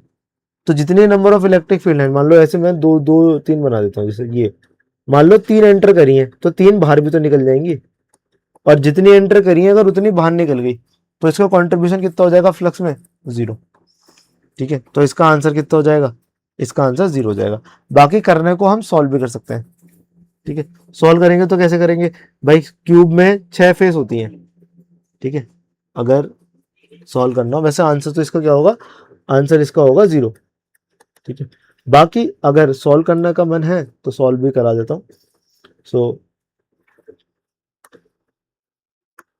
सॉल्व अगर आपको करने का मन हो तो कुछ इस तरीके से सॉल्व कर सकते हैं। ये मैं पहले क्यूब ड्रॉ कर देता हूँ, तो ये हो गया क्यूब।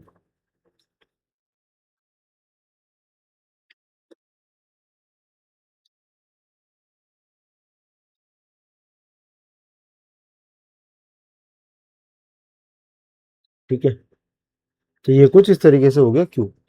और मान लो कि ऐसे कुछ इस तरफ है इलेक्ट्रिक फील्ड, इस तरफ है,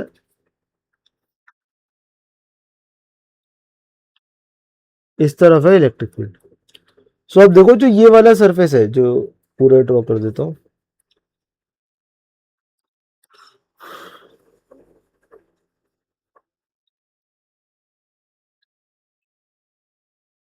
यस, तो ये क्यूब हो गया। अब देखो टोटल इस क्यूब में 6 फेस है, एक सरफेस ये हो गया, टू टू ये नीचे वाला हो गया।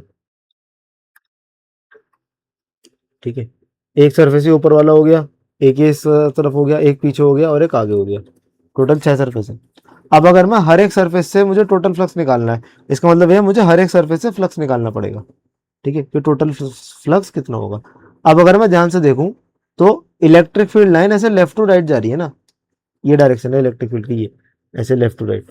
तो कोई भी इलेक्ट्रिक फील्ड लाइन खाली इन दो सरफेस को ही क्रॉस करेगी, फर्स्ट सरफेस को, फोर्थ सरफेस को। अगर मैं डायग्राम से देखूं तो अगर मैं, चलो एक दो लाइन बना के दिखा देता हूं आपको। तो अगर मैं इलेक्ट्रिक फील्ड लाइंस को देखूंगा तो कुछ इस तरीके से पास हो रही है, ऐसे। मैं खाली दो बना के दिखाता हूँ ताकि हम पॉइंट को समझ पाए। ठीक है, तो इलेक्ट्रिक फील्ड लाइन इस तरफ से ऐसे पास हो रही है।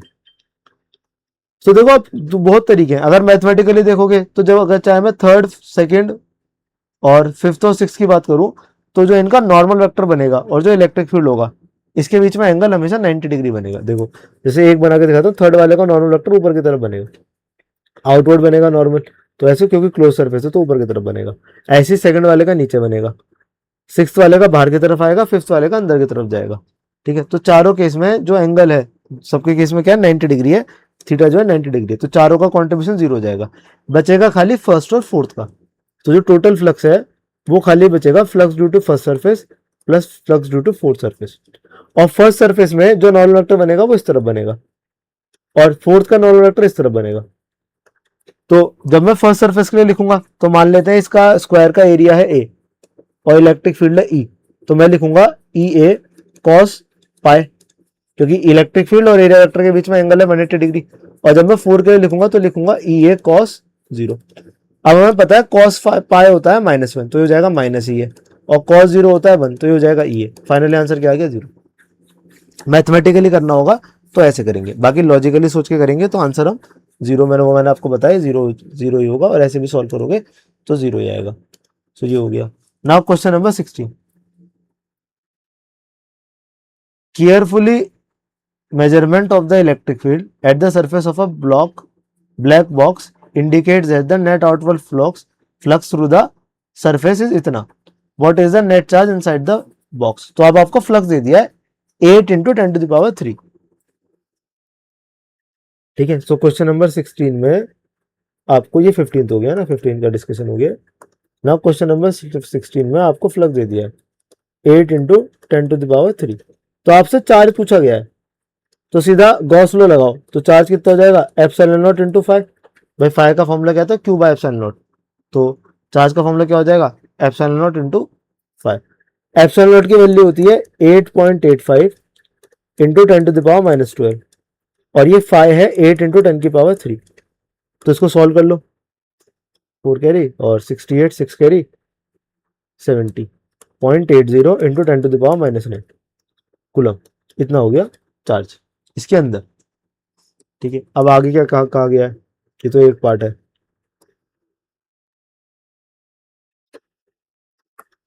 ओके, ये तो एक पार्ट है, आगे क्या कहा गया है, ये तो हो गया net charge. If the net outward flux through the surface of the box were zero could you conclude that there were no charges inside the box and why or. तो ये कहा गया है अगर इसका नेट फ्लक्स जीरो होता तो आप क्या ये कह सकते थे कि अंदर कोई चार्ज ही नहीं होता। तो ये हम नहीं कह सकते, क्यों? क्योंकि देखो, अगर फ्लक्स जीरो हो गया ना, इसका मतलब ये नेट चार्ज जीरो हो गया, बट इसका ये मतलब नहीं कि अंदर कोई चार्ज ही नहीं है। भाई नेट चार्ज जीरो तो तब भी हो सकता है, मान लो कोई ये गॉसियन सरफेस है, मान लो इसके अंदर प्लस क्यू चार्ज है और एक माइनस क्यू चार्ज है, इक्वल अपोजिट चार्जेस है, तो इनका नेट चार्ज भी तो जीरो बनेगा। प्लस क्यू और माइनस क्यू को ऐड करोगे तो क्या आ जाएगा, जीरो। तो ये गारंटी नहीं है अगर किसी सरफेस से टोटल फ्लक्स जीरो है, सो इट डजेंट मीन कि उसके अंदर कोई चार्ज ही नहीं है, बट हाँ ये गारंटीड है कि जो उसका नेट चार्ज होगा वो जीरो होगा। ठीक है, तो आई होप सो ये भी पॉइंट क्लियर हुआ होगा। Now question number 17। अब इसमें आपको है ना, अभी थोड़ा सा एक अच्छा सा क्वेश्चन है ना, इसमें ये 10 सेंटीमीटर का है और आपको 10 कुलम 10 माइक्रो एक पॉइंट चार्ज है और आपको इससे शायद फ्लक्स ही बताना है। हाँ, तो मैं इसको जरा ड्रॉ करता हूँ। Question number 17। सो हमारे पास ये एक शीट है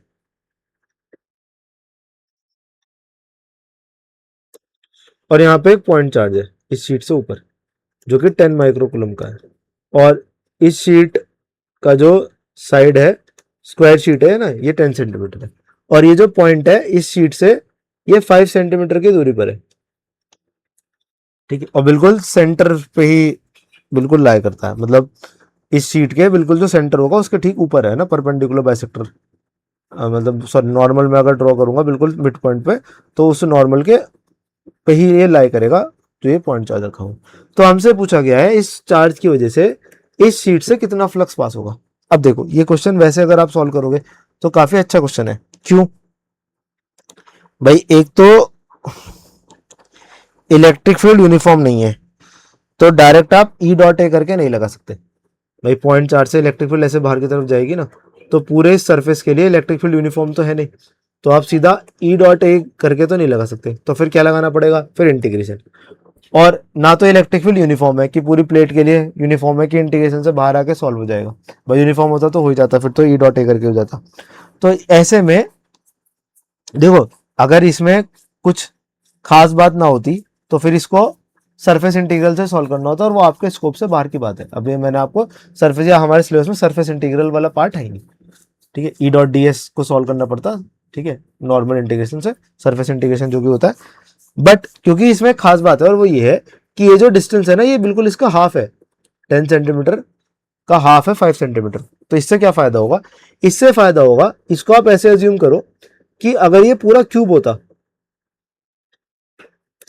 अगर ये पूरा क्यूब होता, शीट ना होके खाली पूरा क्यूब होता अगर कुछ इस तरीके से, तो अब ये क्यूब के सेंटर पे अगर कोई चार्ज रखा होता और इस क्यूब की साइड अगर 10 सेंटीमीटर होती तो भी सेम सिनेरियो बनता। भाई नीचे वाला सरफेस भी तो ऐसे ही बनता, फिर ये नीचे वाला प्लेन, ये नीचे वाला सरफेस हो गया, ये नीचे वाला सरफेस हो गया, और इसकी वजह से ये 5 सेंटीमीटर पे है। अब क्योंकि ये क्यूब है तो इसका जो मिड पॉइंट है या बिल्कुल जो सेंटर है क्यूब का, वो 5 सेंटीमीटर ही ऊपर होगा। तो ये सिचुएशन रिप्लेस कर सकता हूं मैं कि, या इसको अगर मैं पूरा क्यूब को ड्रॉ करूं तो सिचुएशन ये बन गई कि क्यूब के सेंटर पे चार्ज रखा हुआ है। ठीक है, अब क्यूब जो है क्लोज्ड है, तो अकॉर्डिंग टू गॉस लॉ जो टोटल फ्लक्स होगा वो होगा चार्ज अपॉन एप्सिलॉन नॉट के टोटल फ्लक्स। ठीक है, और क्योंकि ये चार्ज इसके सेंटर पे रखा हुआ है बिल्कुल क्यूब के, तो हर फेस या हर डायरेक्शन के लिए, या बेसिकली जो हर एक सरफेस है वो सिमेट्रिक है फॉर दिस चार्ज, है ना, एक जैसा है। हर एक सरफेस इस सेंटर पे रखे हुए चार्ज के लिए एक जैसा है, तो हर एक सरफेस से जो फ्लक्स पास होगा वो इक्वल होगा। टोटल 6 सरफेस है, टोटल चार्ज इतना होना है, तो एक सरफेस से जो फ्लक्स पास होगा वो क्या क्यू अपॉन 6 एप्सिलॉन नॉट नहीं होगा? तभी तो जब आप टोटल करोगे तो इतना आ जाएगा। तो आप तो बस सॉल्व कर लो, क्यू की वैल्यू हमें पता ही है 10⁻⁵ हो जाएगा, 10 माइक्रोकूलम है ना, माइक्रो का मतलब 10⁻⁶ और आगे 10 है, ठीक है। और 6 तो 6 हो गया, एप्सिलॉन की वैल्यू होती है 8.85 इंटू 10⁻²। तो यहां से इसको सॉल्व कर सकते हैं, ठीक है, यहां से इसको सॉल्व करके we can find the answer. So देखो सिमेट्री से हम इस क्वेश्चन को सॉल्व कर सकते हो, थोड़ा सा कंसेप्ट यूज करके, ठीक है। तो अब इसको सॉल्व करोगे क्या, मेरे ख्याल से अब तो सॉल्व तो कर ही लोगे ना, है ना। अब तो मैंने इतनी कैलकुलेशन करके दिखाई है, यहाँ पे खाली कैलकुलेशन करनी है, वो कैलकुलेशन पार्ट आप कर सकते हो ना, और आंसर यहाँ से सॉल्व करके आ जाएगा। सो now let's C next question, question number 18।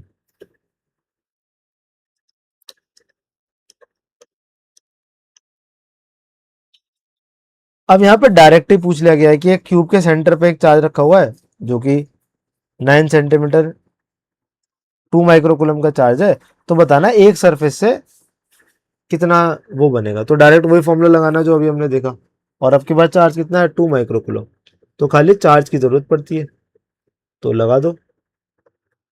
तो फ्लक्स हो जाएगा Q/6 एप्सिलॉन नॉट, और ये 2 × 10⁻⁻⁶ अपॉन 6 इंटू 8.85 इंटू 10⁻²।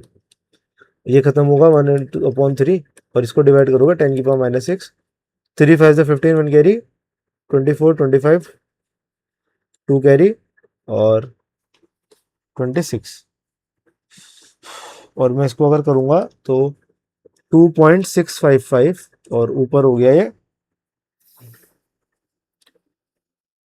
10⁻⁻7 हो जाएगा ये ऊपर, ठीक है। और ये जब मैं सॉल्व करूंगा तो 1/1 को 2.7 से डिवाइड कर दो बेसिकली, तो 0.10 हो गए, या फिर 1/2.7 करना है ना, तो पॉइंट हटाया 0 आ गया, तो 10 को 27 से डिवाइड करना है, ठीक है। इसको पॉइंट को हटा के भी सोच सकते हो, ठीक है। 10 को 27 से डिवाइड करना है, तो 0.100 हो गए, और 3 से जाएगा तो 0.3 समथिंग कुछ आएगा, ठीक है। तो इसके बाद मैं इसको सॉल्व करूंगा तो लगभग जो वैल्यू आएगी वो 0.3 इंटू 10⁻⁻7 आएगी, इतना जो होगा इतना फ्लक्स होगा, ठीक है। सो क्वेश्चन नंबर 18 भी हो गया। नाउ क्वेश्चन नंबर 19, कितने क्वेश्चन है, 23 क्वेश्चन है, हाँ। सो क्वेश्चन नंबर 19, तो आप point charge causes an electric flux of -1 into 10 की पावर, या -10⁻³ हो गया, to pass through a spherical Gaussian surface of 10 centimeter radius center at the charge. If the radius of the Gaussian surface were doubled, how much flux would pass through the surface? What is the value of the point charge? तो ये कहा गया अगर हमने Gaussian surface को double कर दिया, एक स्फेरिकल गॉसियन सरफेस है, हमने उसके रेडियस को डबल कर दिया, तो अब बताना आप कितना फ्लक्स पास होगा। तो अगेन फ्लक्स कितना है, 10⁻³ है माइनस में, क्वेश्चन नंबर 19। तो आपको जो फ्लक्स गिवन है वो गिवन है 10⁻³ माइनस 10⁻³। अब देखो मान लो ये कोई चार्ज है, ये नेगेटिव चार्ज होगा, पॉइंट चार्ज नेगेटिव होगा, ठीक है, ये नेगेटिव पॉइंट चार्ज होगा। अब देखो फ्लक्स क्या होता है, फ्लक्स होता है measure of number of electric field lines crossing a given surface. तो अगर मान लो ये मैंने गॉसियन सरफेस लिया स्फेरिकल, इससे कुछ नंबर ऑफ फील्ड लाइन पास हो रही है, और एक ये छोटा वाला था, अगर ये दोनों कंसेंट्रिक है और मैं इसका रेडियस को कितने बढ़ाता रहूं, लाइंस तो उतनी पास होंगी भाई, जितना बाहर वाले से लाइन पास हो रही थी, जितना अंदर वाले से पास हो रही थी, उतनी बाहर वाले से होंगी, तो फ्लक्स में कोई चेंज नहीं आएगा, नो चेंज, फ्लक्स उतना ही रहेगा, 10⁻⁻3 रहेगा, फ्लक्स में कोई चेंज नहीं आएगा। और इसको ऐसे भी देख सकते हैं, फ्लक्स जो होता है खाली चार्ज पे डिपेंड करता है, क्योंकि दोनों ही क्लोज सरफेस है, तो Q/ε0 फॉर्मूला गॉस लो, तो flux only depends upon the charge, और चार्ज तो उतना ही है, खाली क्या कर रहा है, गॉसियन सरफेस का डायमेंशन चेंज कर रहे हैं, जो कि चार्ज को चेंज नहीं करेगा। और दूसरा इसके अंदर चार्ज भी पूछा गया है, तो चार्ज का फॉर्मूला क्या होगा, ε0 × 5, तो नेगेटिव चार्ज होगा तो ये तो हो जाएगा 8.85 इंटू 10⁻⁻12, और फ्लक्स हो जाएगा -10⁻³ तो ये हो जाएगा -8.85 इंटू 10⁻³ ये 3 है, सॉरी -3 नहीं 3 है, तो 12 और 3 माइनस 9 कूलम, इतना ये चार्ज हो गया। ठीक है, तो ये हमारा क्वेश्चन नंबर 19 भी हो गया। Now question number 20। So it says a conducting sphere of radius 10 centimeter has a uniform unknown charge. If the electric field 20 centimeter from the center of the sphere is इतना and points radially outward, what is the net charge on the sphere? तो radius given है, electric field given है। वैसे radius की यहाँ पे जरूरत नहीं है क्योंकि आउटसाइड पॉइंट का केस है ना, रेडियस है 10 सेंटीमीटर और उससे बाहर है 20 सेंटीमीटर पे हमें इलेक्ट्रिक फील्ड दे रखी है जो कि है 1.5 इंटू 10 की पावर 3, 1.5 इंटू 10 की पावर 3। क्वेश्चन नंबर 20 में इलेक्ट्रिक फील्ड है 1.5 इंटू 10 की पावर 3 और रेडियस है 20 सेंटीमीटर, दैट इज 0.2 मीटर। अब हमें पता है, हमसे चार्ज पूछा गया, हमें पता है इलेक्ट्रिक फील्ड का फॉर्मूला आउटसाइड दी स्फीयर या आउटसाइड दी, चाहे सॉलिड हो चाहे शैलो, दोनों के लिए जो इलेक्ट्रिक फील्ड का फॉर्मूला होता है वो होता है Q अपॉन 4πε0r²। जो पॉइंट चार्ज के लिए होता है सेम होता है आउटसाइड के लिए, और आउटसाइड पॉइंट इसलिए क्योंकि रेडियस थी 10 सेंटीमीटर और 20 सेंटीमीटर ऑफ कोर्स हो गया तो बाहर ही हो गया उससे। तो यहां से चार्ज का फॉर्मूला क्या बना, 4πε0r² इंटू ई। ठीक है, 4πε0 4π, एप्सिलॉन की वैल्यू 8.85 इंटू 10 की पावर -12 इंटू आर की जगह 0.2 का स्क्वायर इंटू ई की जगह 1.5 इंटू 10 की पावर 3। ओके, इसको सॉल्व करना है ना। अब आई थिंक इतनी मैथ्स तो सभी को आती है ना, इसको थोड़ा सा मल्टीप्लाई कर सकते हैं हम इजीली और आंसर यहाँ से निकाल सकते हैं, उतना कूलम जो है चार्ज देगा। इन सबको बस मल्टीप्लाई करना और यहाँ पे स्क्वायर को सॉल्व करना। ठीक है, तो इसको सॉल्व मल्टीप्लाई कर लोगे आप तो आंसर आ जाएगा। ठीक है, तो इसको सॉल्व कर लीजिएगा और अब हम देखते हैं next question, that is question number, क्योंकि कोई पॉइंट नहीं है ना, मैंने कुछ क्वेश्चन सॉल्व करा दिया, मैं बार बार कैलकुलेशन में पढ़ू, कैलकुलेशन तो आप सब कर ही लोगे। ठीक है, सो question number 21। Uniform charge conducting sphere है, आपकी बात डायमीटर है 2.4, तो रेडियस हो गया 1.2 मीटर और इसकी सरफेस चार्ज डेंसिटी दे रखी है इतना। Find the charge on the sphere, तो रेडियस है 1.2 और डेंसिटी है 80 माइक्रो कूलम। ठीक है, सो डेंसिटी है 80 माइक्रो कूलम और रेडियस है 1.2 मीटर, 1.2 मीटर। तो यहां से चार्ज पूछा गया है, तो हमें पता है डेंसिटी का फॉर्मूला क्या होता है, Q upon 4πr²। Small are से लिख लो, स्मॉल आर यूज करो तो स्मॉल आर यूज कर लेते हैं। ठीक है, total charge upon surface area, और स्फीयर का सरफेस एरिया कितना होता है 4πr², तो ये डेंसिटी होगी।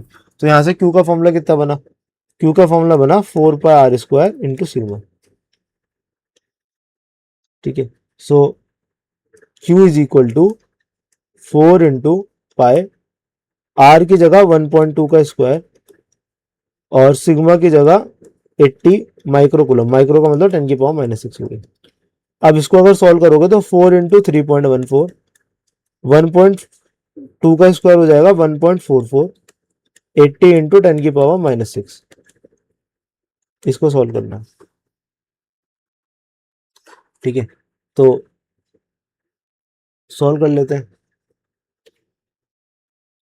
तो 4 4 जा 16, 1 कैरी, 4 1 जा 4, 4 4 जा 16, 1 कैरी, 4 1 जा 4 5 और ये हो जाएगा 12.56 इंटू, इसको 8 से मल्टीप्लाई कर दो तो 8 4 जा 32, 3 कैरी, 8 4 32, 35, 3 कैरी 11।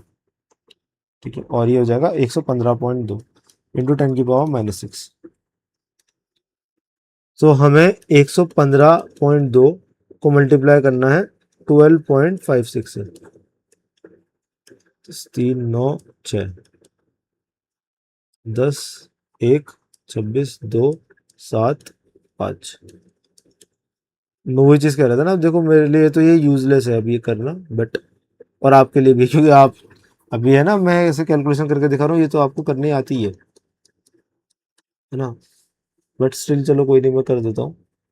2511। सो सॉल्व करोगे तो 2 1 और 10 19 1 7 7 14 और 2 16 1 10 11 3 14 1 3 और 4 और 1 और 3 डिजिट पहले पॉइंट आ जाएगा। अब बाकी चेक कर लेना कैलकुलेशन, बट मेरे अकॉर्डिंग तो जो आंसर आ रहा है 1446.912 इंटू 10⁻⁻6। और इसको अगर मैं लिखूंगा तो क्या लिखूंगा 1.44 या 1.45 इंटू 10⁻³ कुलम या माइक्रो कुलम आ गया, 1.45 माइक्रो कुलम आ गया। ठीक है, ये हो गया आंसर। नाउ क्वेश्चन नंबर 22, बस ये तो करना था ना। और तो हाँ, what is the total flux living the surface of the sphere, total flux भी बताना है। ठीक है, ये तो आया चार्ज स्फीयर पे। अब हमसे भी पूछ लिया गया कि इस स्फीयर को से लीव कितना फ्लक्स कर रहा है। ठीक है, तो वो भी निकाल देते हैं। तो फ्लक्स का फॉर्मूला क्या होता है, क्यू बाय कॉस लो को लगाओगे, जस्ट आउटसाइड के लिए निकाल लो तो उतना ही सरफेस पे होगा। तो क्यू बाय एप्सिलॉन नॉट अगर हम करेंगे तो क्यू तो निकाल चुके हैं ऑलरेडी, तो बाय एप्सिलॉन नॉट कर देते हैं और फ्लक्स भी आ जाएगा। तो 5 फ्लक्स हो जाएगा क्यू अपॉन एप्सिलॉन नॉट, और क्यू हम ऑलरेडी निकाल चुके हैं, कितना है 1.45 इंटू 10⁻³ सो 1.45 इंटू 10⁻³ और ये हो जाएगा 8.85 इंटू 10⁻²। बस इसको सॉल्व करना है, तो हो जाएगा 145 और 885 को डिवाइड करना है ना। करना क्या, ये 10⁻² तो 9 हो जाएगा, और 145 अपॉन 885 करना है। चाहो तो पहले 5 से डिवाइड कर लो, तो 5 टू ज़ा 10 45 5 9 ज़ा 45 5 1 ज़ा 5 38 5 7 ज़ा 35 35 177। तो हमें 29 को डिवाइड करना है 177 से, तो 0.290 और 1 से जाएगा 177, तो 3 हो गया और 8 1 बचा और 1 बचा 0.0। सो लगभग ये कितने से जाएगा, 6 से जाएगा।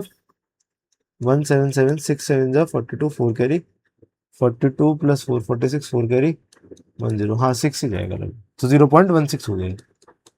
इतना इंटू 10⁻⁹ इतना वोल्टमीटर जो आएगा वो उसका फ्लक्स हो जाएगा।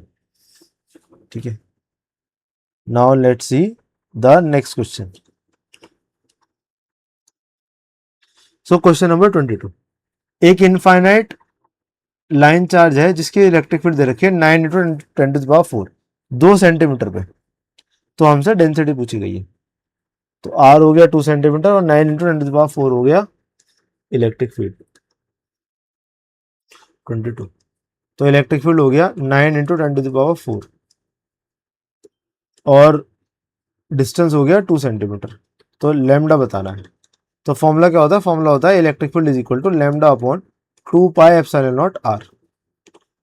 तो यहाँ से लैम्डा का फॉर्मूला बना 2 pi epsilon naught R into electric field, और इसमें वैल्यू पुट करो और आंसर निकालो। 2 इंटू 3.14 इंटू 8.85। वैसे तो इसमें हम चाहें तो एक काम और कर सकते हैं, और वो ये है कि मैं इसको ऊपर नीचे 2 से मल्टीप्लाई करूँ ताकि कैलकुलेशन को थोड़ा आसान कर लूँ।